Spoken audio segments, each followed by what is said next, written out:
नमस्ते दोस्तों, आप देख रहे हैं देववाणी, जहां आपको मिलती है भक्ति और ज्ञान की पवित्र आवाज। नमस्कार। आज हम एक ऐसे दिव्य रहस्य की गहराइयों में उतरने वाले हैं जो सिर्फ एक शस्त्र नहीं बल्कि उससे कहीं ज्यादा है। आज हम बात करेंगे सुदर्शन चक्र की अनकही गाथा की। जरा सोचिए, एक ऐसे अस्त्र के बारे में जो सिर्फ एक विनाश का हथियार न हो बल्कि धर्म और न्याय का जीता जागता प्रतीक हो। एक ऐसा चक्र जो समय की रफ्तार से भी तेज हो, जिसका निशाना कभी चूक ही न सकता हो।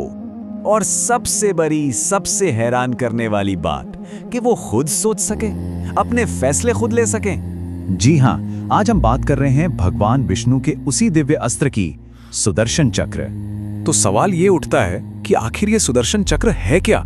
देखिए, ये कोई आम बेजान चीज नहीं है, ये तो एक जीती जागती शक्ति है।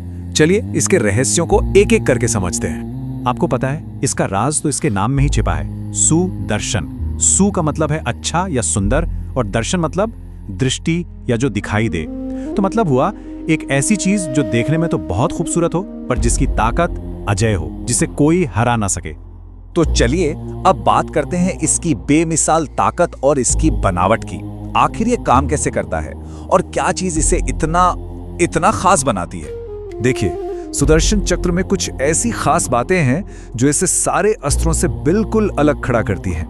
पहली बात, ये हमेशा घूमता रहता है। इसकी स्पीड कह सकते हैं इन्फिनिट है, जैसे ये वक्त को भी पीछे छोड़ दे। ये किसी भी चीज को, किसी भी रुकावट को चीर सकता है। और सबसे बड़ी बात, अपना काम खत्म करके ये हमेशा अपने स्वामी के पास वापस लौट आता है।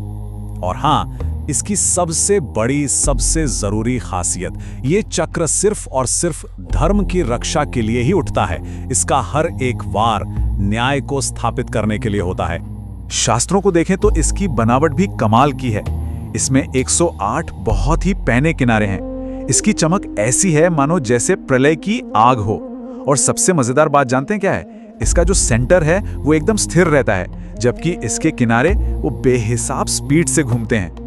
तो ये सिर्फ एक हथियार नहीं है, ये असल में एनर्जी, टाइम और पूरे कॉस्मोस का सिंबल है। लेकिन अब सबसे बड़ा सवाल ये है कि इतनी जबरदस्त शक्ति वाला ये चक्र आखिर आया कहां से?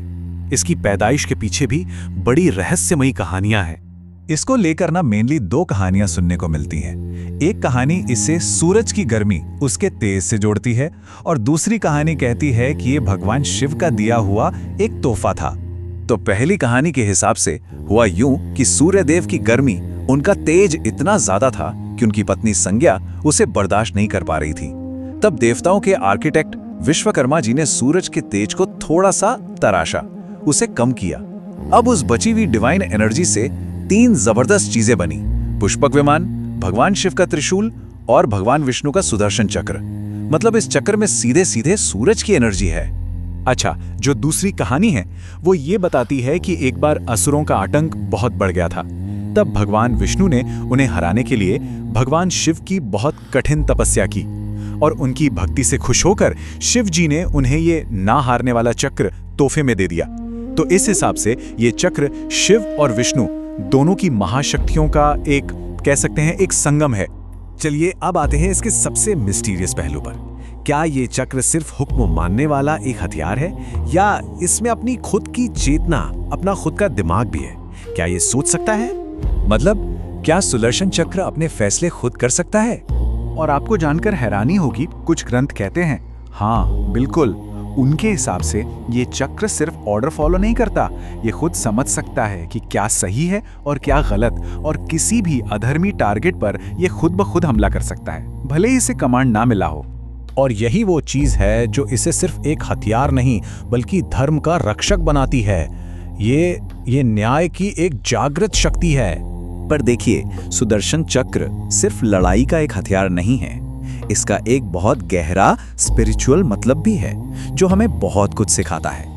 ये सिंबल है वक्त का जो कभी नहीं रुकता। ये सिंबल है धर्म का जो हमेशा अधर्म पर जीत हासिल करता है। और ये सिंबल है इस पूरे यूनिवर्स के बैलेंस का, जिसे बनाए रखना बहुत जरूरी है। और सबसे बड़ी सीख जो ये हमें देता है वो ये है कि जो कोई भी गलत रास्ते पर चलेगा उसे आखिर में न्याय का सामना करना ही पड़ेगा, जिसका रूप सुदर्शन चक्र है। तो अब जब हम इसकी ताकत और इसके मतलब को समझ गए हैं, तो मन में यह सवाल तो आएगा ही कि इस महाअस्त्र का इस्तेमाल आखिर किन बड़े-बड़े युद्धों में हुआ। कौन कौन से बड़े और शक्तिशाली असुर थे जिनका अंत इसकी धार ने किया? और सबसे बड़ा सवाल, क्या कोई ऐसा भी था जो इसके वार से बच पाया? इन सारे सवालों के जवाब मिलेंगे आपको इसके अगले और भी ज्यादा रोमांचक हिस्से में। तो दोस्तों आज की वीडियो में बस इतना ही। अगर आपको ये वीडियो पसंद आया हो तो इस वीडियो को लाइक करें, शेयर करें और हमारे चैनल को सब्सक्राइब करना न भूलें। बेल आइकन को जरूर दबाएं ताकि ऐसी धार्मिक और